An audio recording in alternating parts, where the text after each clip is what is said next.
Hi, it's Kim from Expressions of the Universe with your weekly wisdom for June 26th through July 3rd of 2021.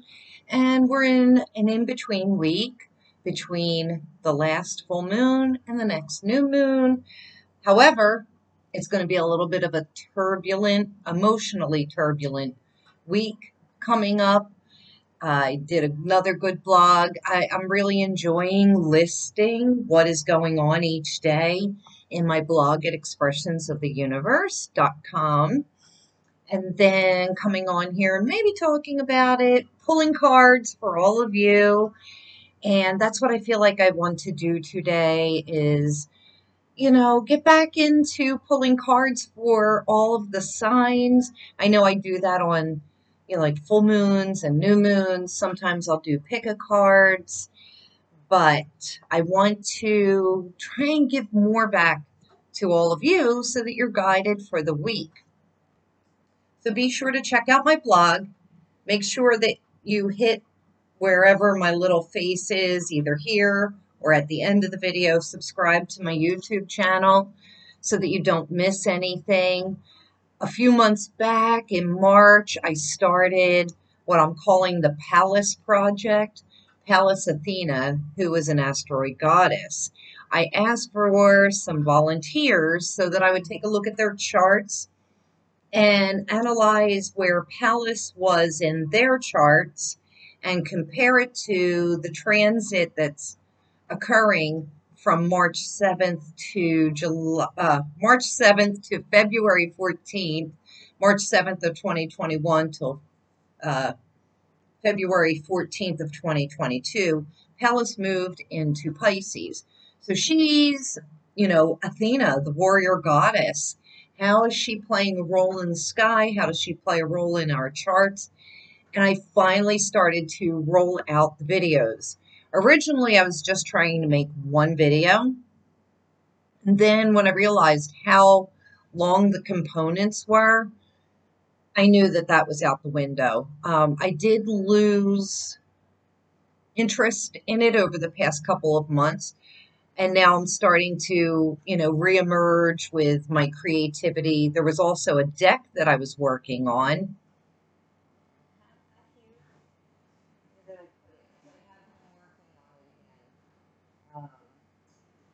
Some of you will remember, I guess I should have had this out. I was working on a little deck that I was making. And I have started working on it again.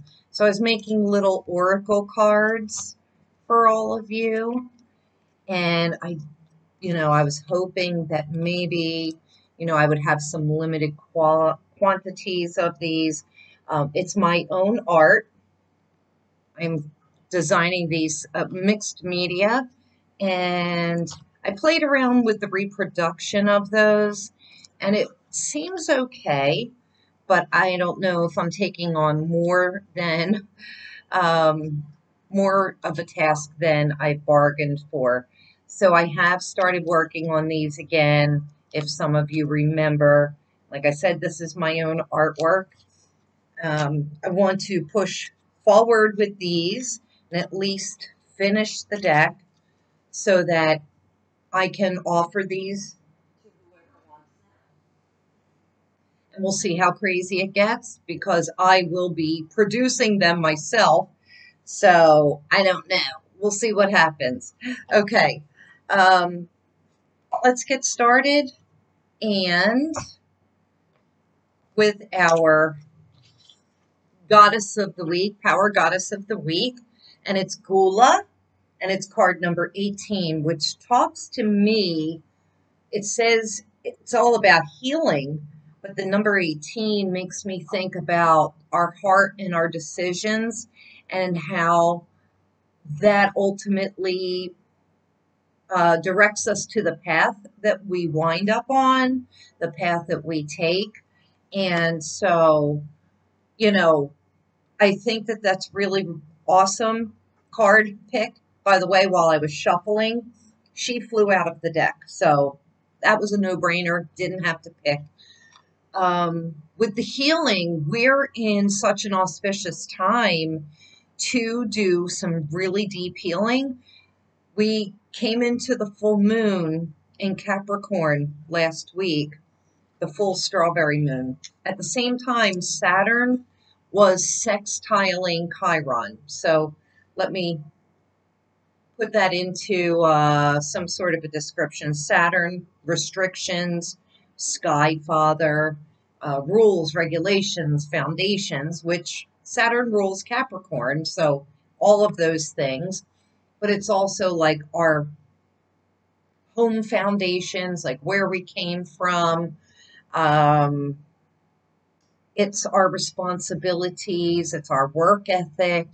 You know, there's so many things that fall into that category. So he's sextiling, which is like this really yummy, beautiful, light, harmonious aspect to Chiron, the great teacher, the great healer himself, the wounded healer, in Aries, which is about the self, the I am. So here he was bringing, the way I see it, really a lot of delicious healing to the self, to the ego, to the I am of all of us.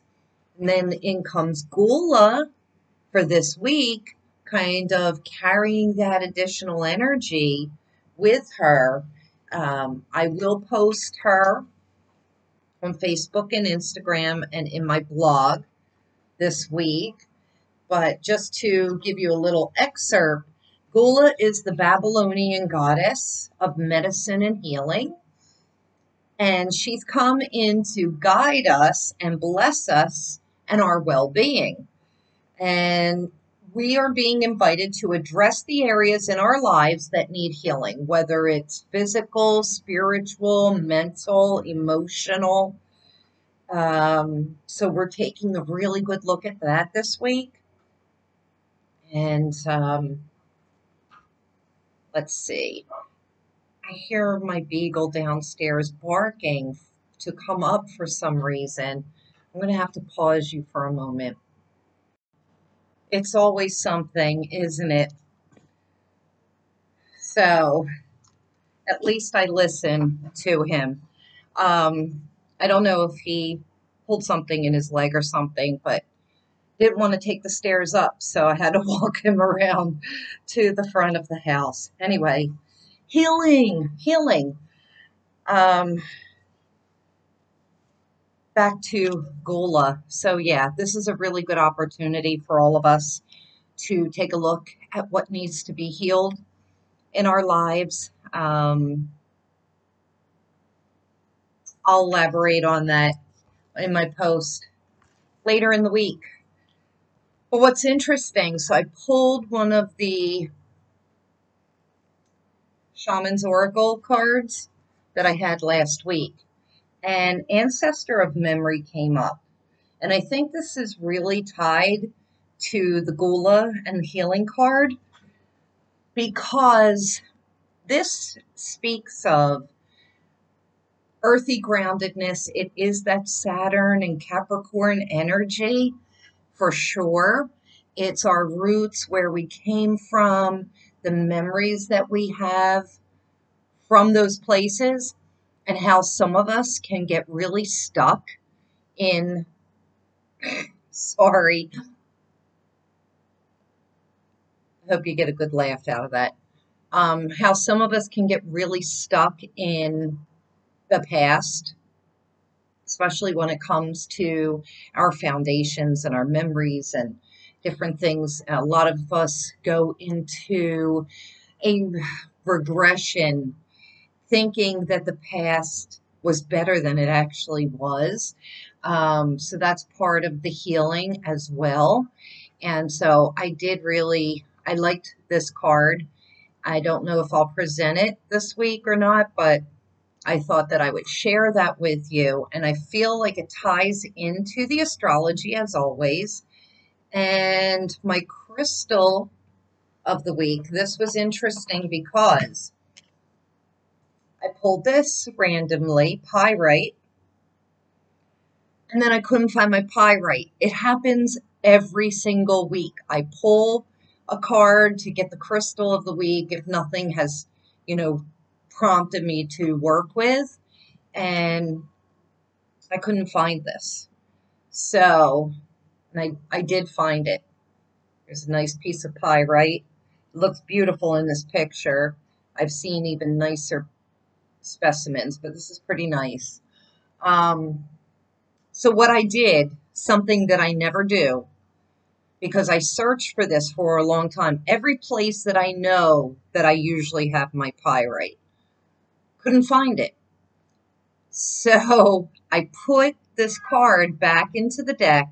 I reshuffled, and then I did a spread. The card that I picked was pyrite. So I'm like, oh my God, I gotta find this card. And my guides told me to go back to this one place that I looked before that I just wasn't quite seeing everything. Like, because a lot of times I have like Tupperware bins because I have so many crystals. And there was a bin all the way off to the side that I didn't see. And it was in there. So perfect. But this is going hand in hand with the other cards that are coming up. So pyrite, first of all, it's really great for grief because it helps with breathing. And I feel like breathing issues are often grief associated. And, when we don't breathe deeply enough, it's because our grief is holding us back.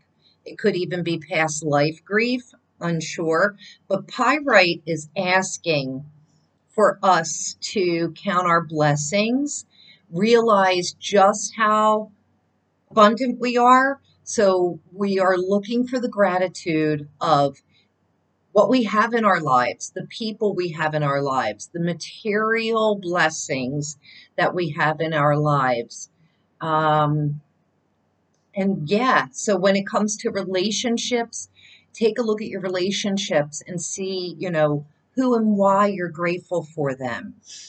Then take a look at your prosperity. And, maybe some of us have fallen on hard times, but we still have so much more than a lot of others. Don't compare yourselves to even yourself sometimes. Just like be grateful in the moment for the moment. So staying extremely present will really help us this week. Yeah, because the astrology, we have a lot of moon activity this week. The moon is aspecting every single planet, every which way.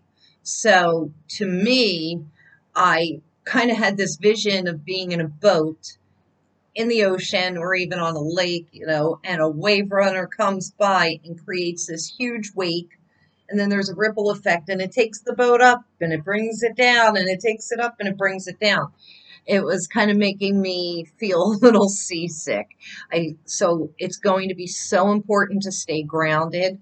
That's another great thing about pyrite. Really connects us to the ground, as does this ancestor of memory and also gula. I also just in my blog give you the little tip that I always do when I'm feeling physically, mentally, emotionally overwhelmed, depending on planetary energy, things in the outer world that are affecting me. I go outside, I take my shoes off, I face the sun or the moon, depending on what time of day it is.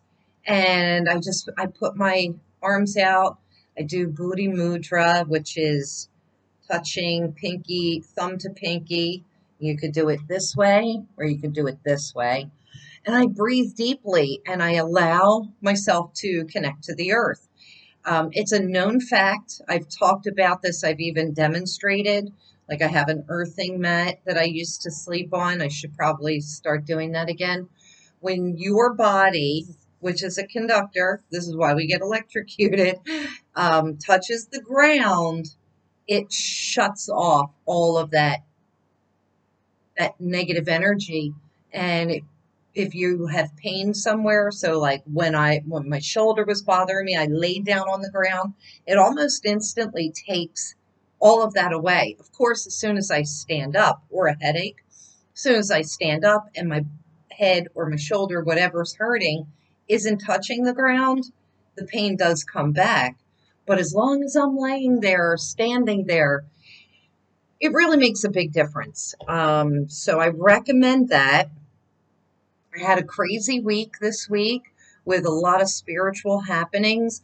Last week's video, I think it was, Marianne from Morning Star and the Moon pointed out that she saw orbs almost immediately at the beginning of the video. And I had lost, a very, very good friend of nearly 30 years. And I felt that it was her automatically coming through, like it was like these wispy fingers over here. And then I have a phone that broke 8 months ago. I dropped it so many times that it was just unusable. So it's been sitting in a box on my coffee table, hasn't worked. I did get, a new phone. Well, last Monday, my phone turns on by itself and I start to hear the chimes of like text messages or whatever messages coming through. And I'm like, what the heck? This doesn't even have a SIM card in it. Like I have no network on it. I mean, it was really bizarre. I don't have my phone with me. I even took my new phone and was recording and taking pictures of what this phone was doing. So then I kind of had the feeling it was my friend who had passed, but I always want more answers. So I did a shamanic journey on Tuesday and I asked. So when you do a shamanic journey, you have to specifically ask. Well, it's always good to ask, a question or something, like go there with a purpose. So I wanted to know who was playing with my phone. And during my journey, I'm in the middle of this dark, deep forest, and there's a fire pit. And the fire is actually a huge piece of orange calcite, and it's glowing as if it were the fire. And to the right of it, on a little patch of grass, there was this cute little baby lamb laying there. So I'm like, okay, that's peace and it's purity. A mouse came out, so that's telling me I either need to pay attention to the details of what's going on, or I'm overthinking some things. A squirrel came out telling me to be prepared, but also squirrels talk about, all the work, they work all day long. But if you ever watch squirrels, they're also playing with each other the whole time. They're enjoying what they do. And then a scarab beetle came out crawling around the fire pit. And I knew right away, okay, that's death, transformation, rebirth. It's magic. Scarab beetles are extreme magic. Then almost at the 1 o'clock position from where the fire pit was, there was this huge hollowed out tree. And out comes walking my friend from the hollow tree. Hollow trees represent something missing in our lives, something, missing in the moment. And she comes walking out of the tree, doesn't say a word, and walks over to me. And at this point, I'm watching myself as like in the third person, which is kind of weird. And she just hugs me and I feel the warmth and the love. And I could just feel, it was like her saying to me, well, first of all, that was my answer. It was her manipulating my phone. People do that. And it was also, I just felt so at peace. Like she was telling me, it's okay. I know that I passed and I'm okay, because she and I, we would call each other with like the juicy gossip and say, oh my gosh, wait until I tell you this. Well, like when she passed, I felt like, well, she's my person. I need to call to say, oh my gosh, guess what? You died. And so that's when all the weird stuff happened, because it's like, if you get what I'm saying. And then my friend Zen reminded me the first 40 days after someone passes is often like when they're trying to get in touch with us, like their most loved ones, the ones that are, brokenhearted, the people that were their friends and their family closest to them, they will manipulate electronics, send you signs. And then if you've been watching on my Facebook and Instagram, 3 days in a row, I found feathers. And so raven feather, a blue jay feather, and then another really big feather was kind of like brownish gray, hard to describe, greenish a little bit. But I feel that all of those feathers indicate magic and they all tie into each other. So I thought that was pretty amazing. A lot of shadow coming out in people. So Neptune went retrograde. So the veil is being lifted. That's another reason why I think the contact. My dreams have been crazy.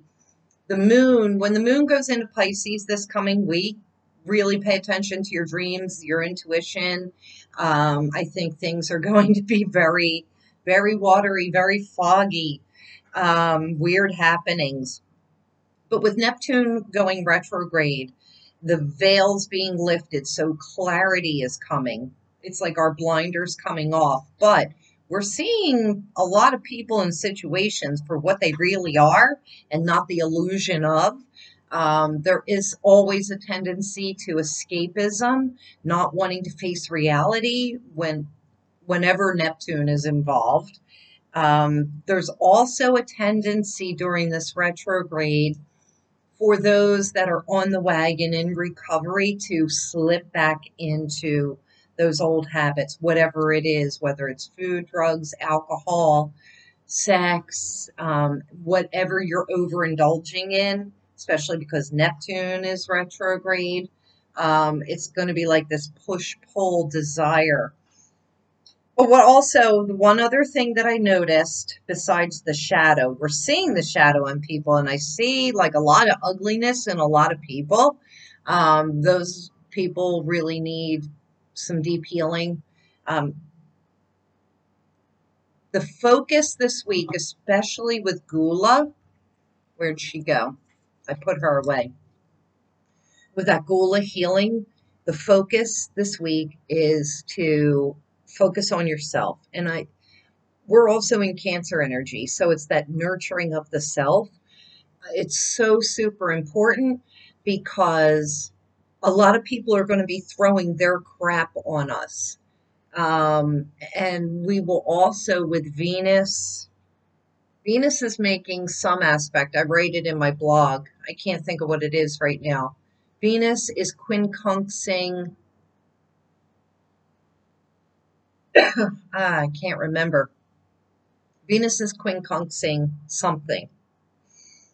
And it will give us the tendency to kind of cater to people's needs and desires at our own expense.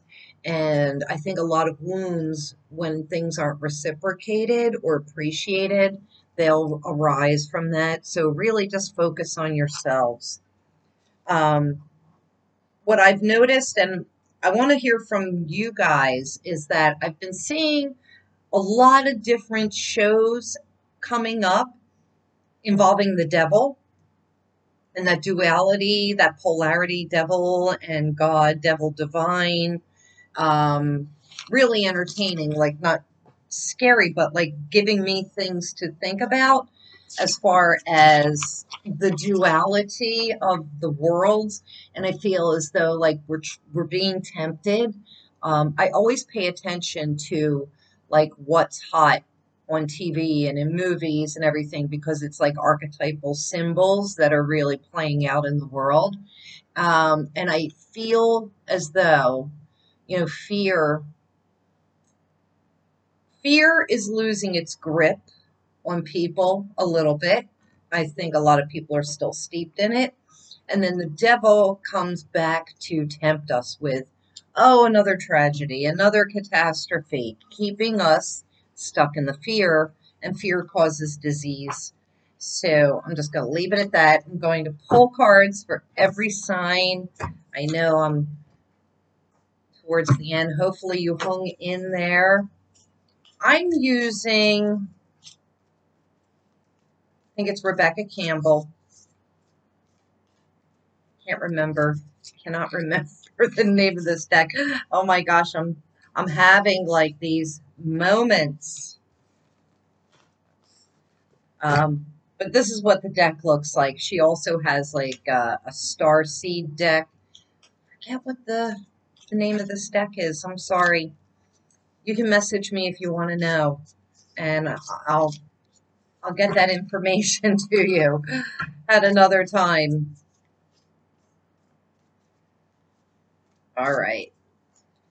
While I'm shuffling these, just to let you know, I will be at Solutions for Daily Living. I think I'm booked for the next couple of weeks there, like booked out. So, but check their calendar for dates. I did open up some dates in my personal calendar at expressionsoftheuniverse.com if you're looking for a reading.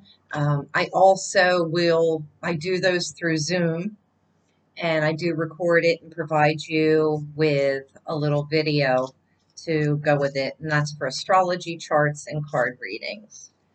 All right. Oh my gosh, these cards, they're still, they're every which way. Every which way. All right, let's start with Aries suns, risings, and moons. And you have the ever unfolding rose cracked open. It's happening for you, not to you. All right, so what I get from this, the ever unfolding rose cracked open, it's happening for you, not to you. This is great for the Chiron in Aries energy, but it's for Aries suns, risings, and moons. Often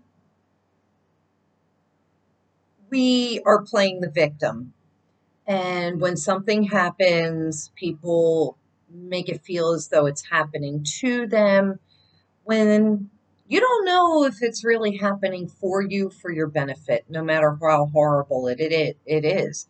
And sometimes we can't see that until, a year down the road, 5 years down the road, 10 years, we're looking back and it's like, wow, if that didn't happen, then I wouldn't be where I am now. And that could go either way. We are a product of our choices and our perception.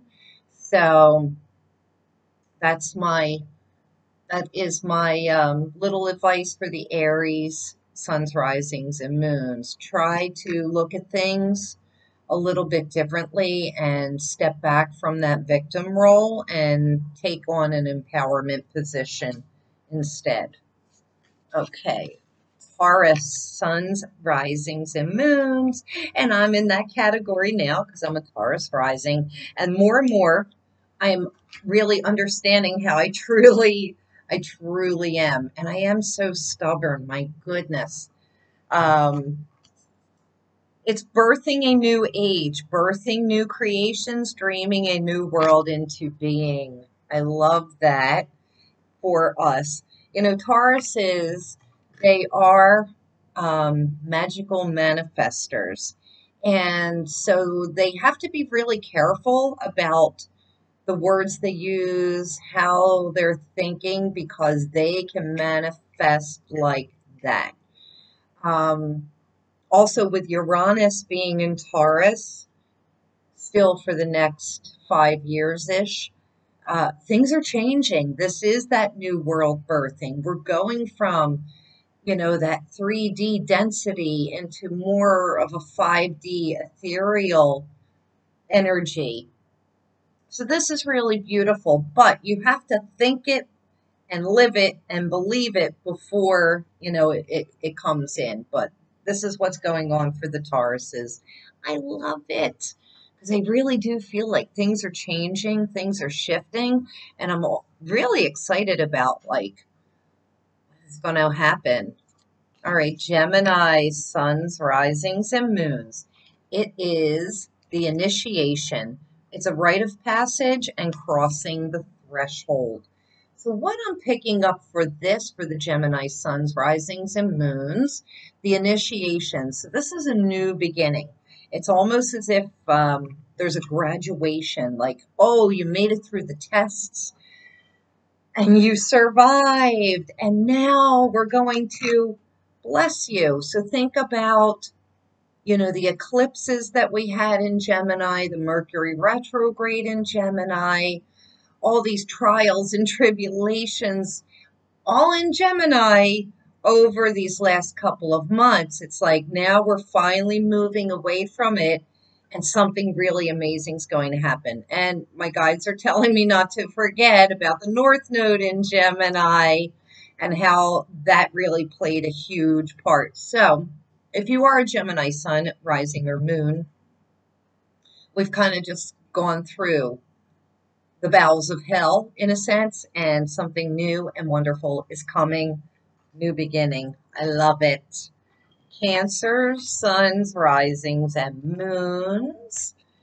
We have don't dim to fit in. How are you dimming your light in order to fit in? And I think that we have all been in that place, no matter where we are now. Is trying to fit into places that we really don't belong in because, we, for whatever reason, like our perception of a group of people or a person or a place seems like that's where we should be, when in actuality, it's like you're the square peg trying to fit into a round hole. And it's just not going to work. And if you do jam it in there, it's going to start pinching on the sides eventually. So this is just saying, be yourself, shine your light.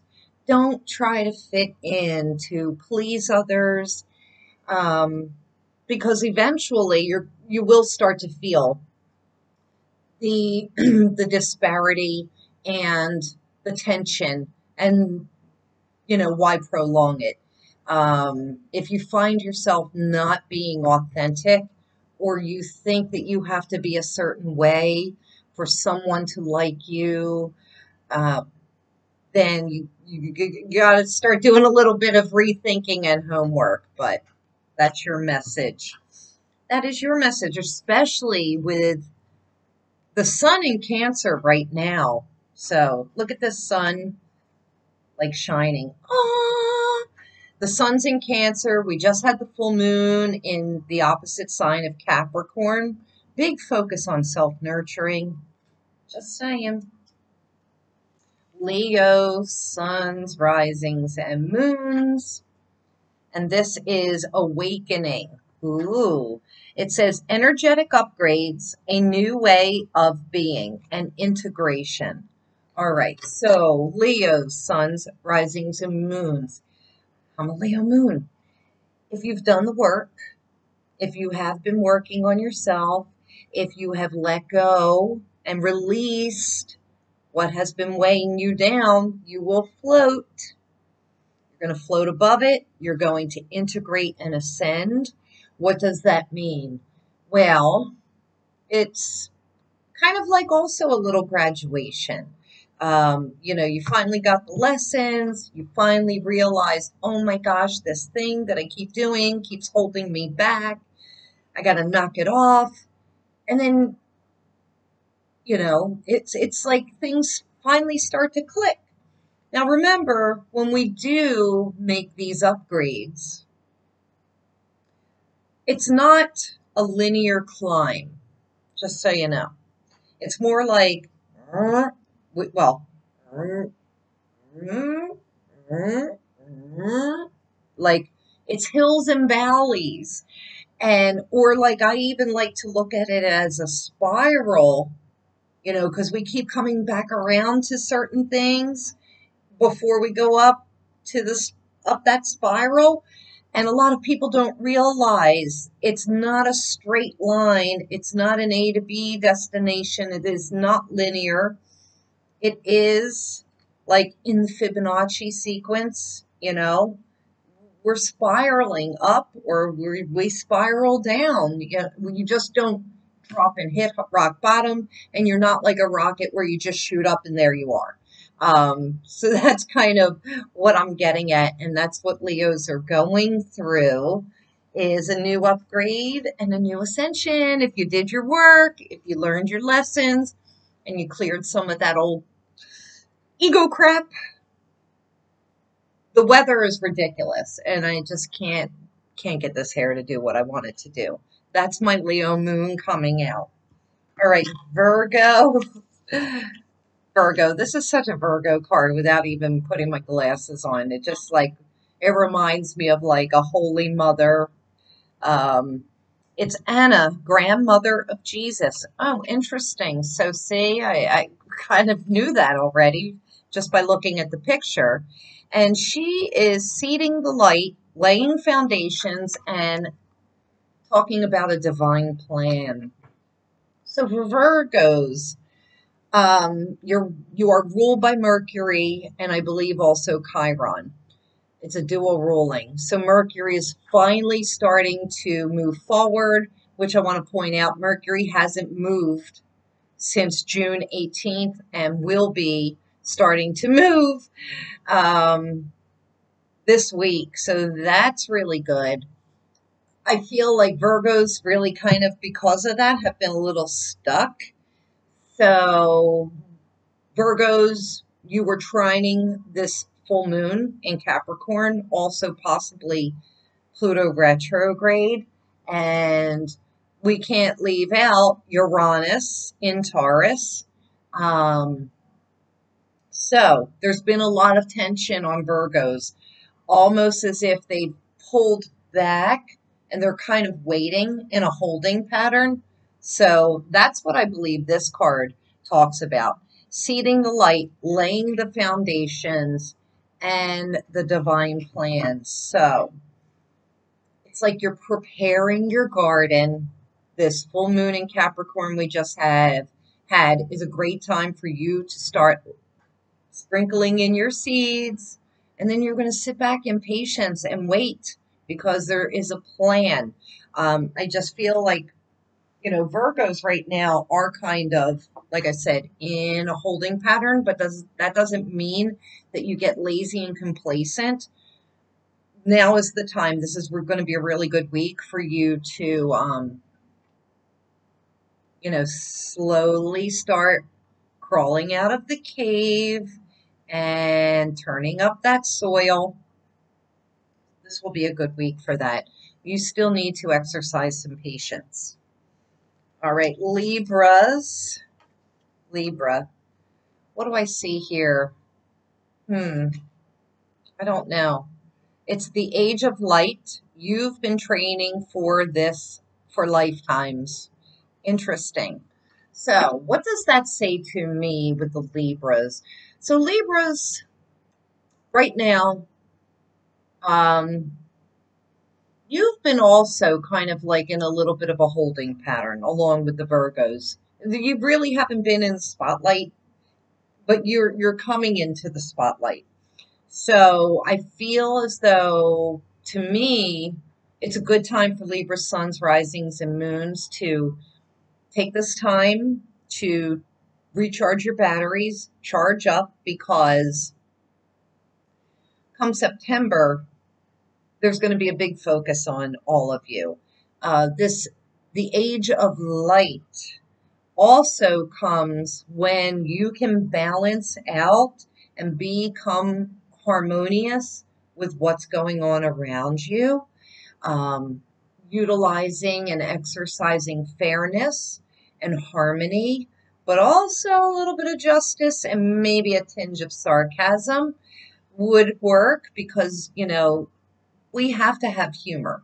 I've been so serious this past week with the full moon in Capricorn because that hits my midheaven and it makes me really, really serious. Like, I'm just very, but yeah, so you've been training for this for lifetimes.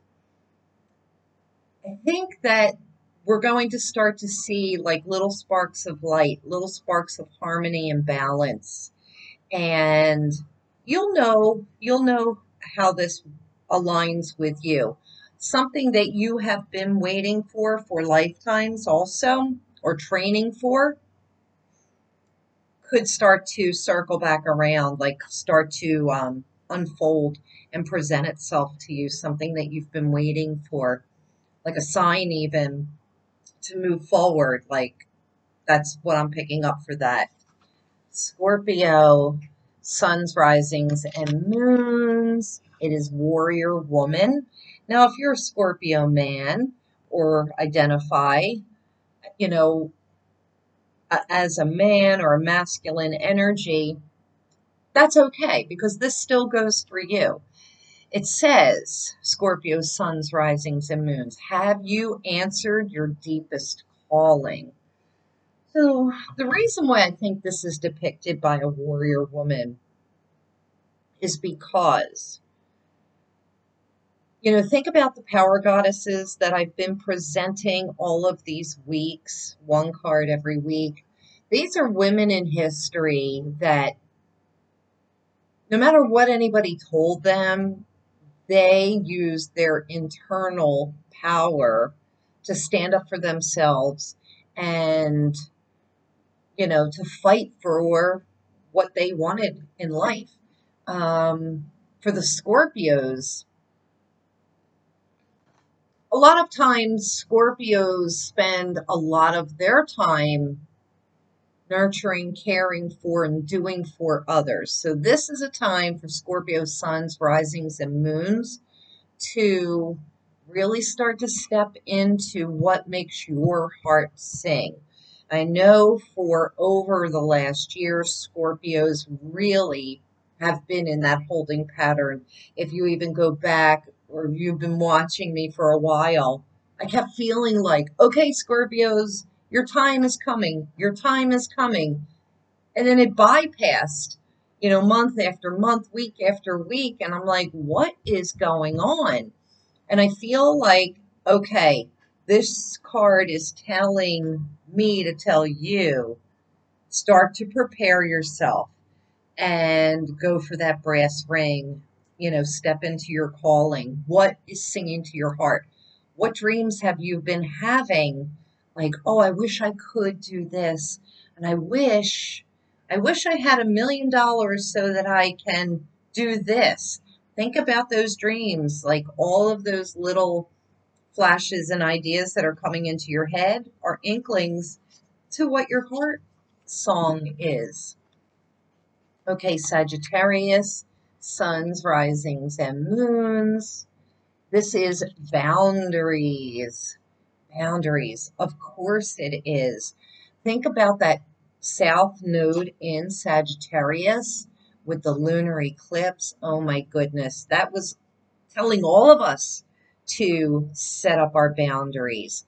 Before the Sagittarius suns, risings, and moons, it says, where do you need to establish better boundaries? I think this is a perfect time. There will be some aspects, I don't think I talk about it in my blog, some aspects to Mars, Venus, possibly Chiron, um, and the South Node. And I think that that's perfect timing for us to take a look at our boundaries, all of us even, and start to either revamp some old boundaries.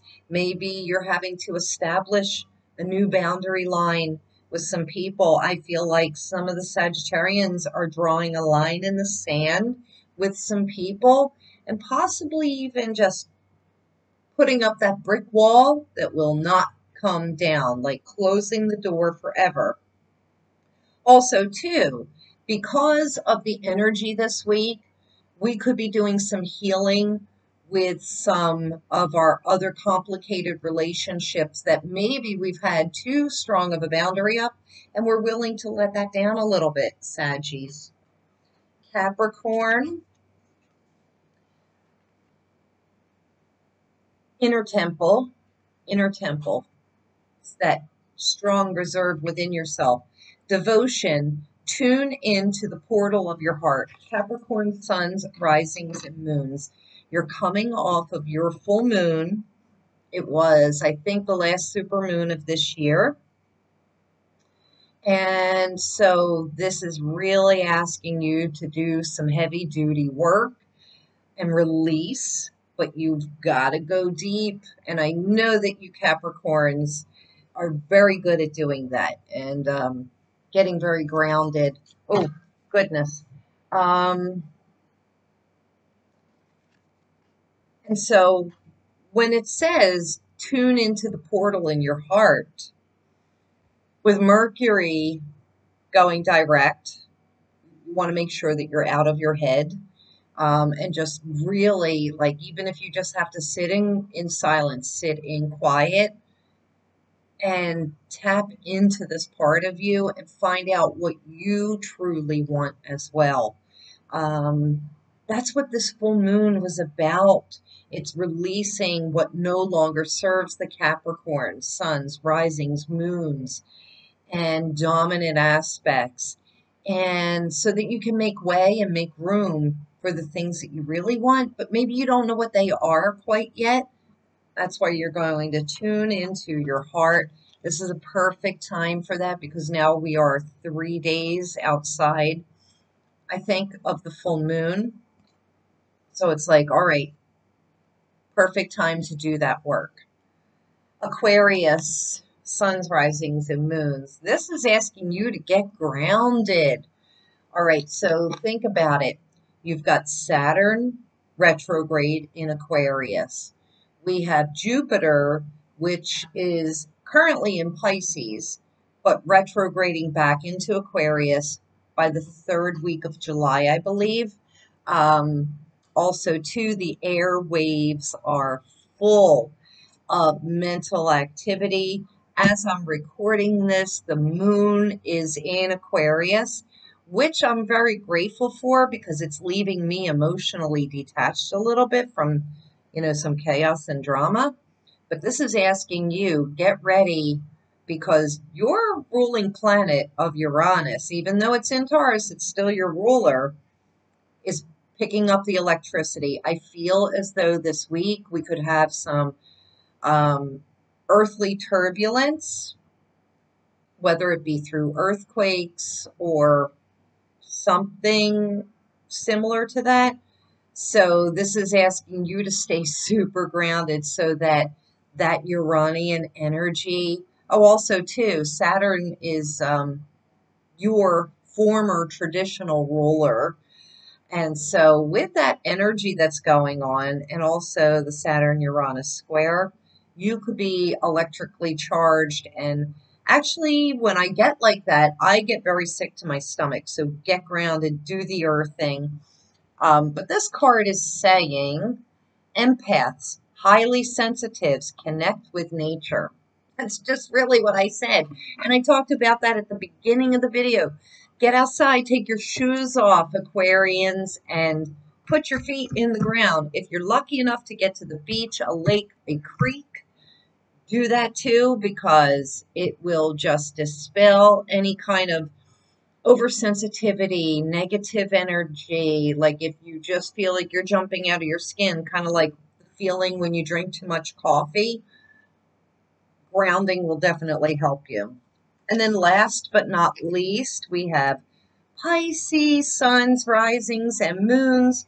And, I'm looking at this without my glasses, and I just see a woman or a girl standing on what looks like the edge of the ocean. So I'm like, oh, that's perfect for Pisces. But what if she's standing above the earth and looking down? This says starseed. Oh, it is the ocean with Saturn and Neptune in the background, which is, well, it says, what lights you up? All right, starseed. The starseed card talks about where we possibly maybe came from the stars, from that universe or the galaxies outside of here before we wound up here. Who knows? I believe that we could have had past lives in different places like that. So this is really asking you to like claw back through even your youngest childhood dreams and find out what stirs up the joy, what lights you up, what turns on your light bulb, Pisces, suns, risings, and moons. This is really your time, especially with Jupiter in Pisces retrograde, Neptune in Pisces retrograde. This is asking you to look back, think back, and find where those little tiny sparks lie within you and do something about it. Like, you don't have to do anything about it now, but like allow your memory to bubble these things up within you. All right, it's been a very long video. I hope you enjoyed this. If you did, please share it with your friends. Please comment me, tell me what you think. Tell me if you like the card deck. Read my blog. Tell me if you like it because I'm listing everything for the week. That's important so that I save time talking. But anyway, be sure to subscribe, check out my other videos, and I'll see you next week. Bye.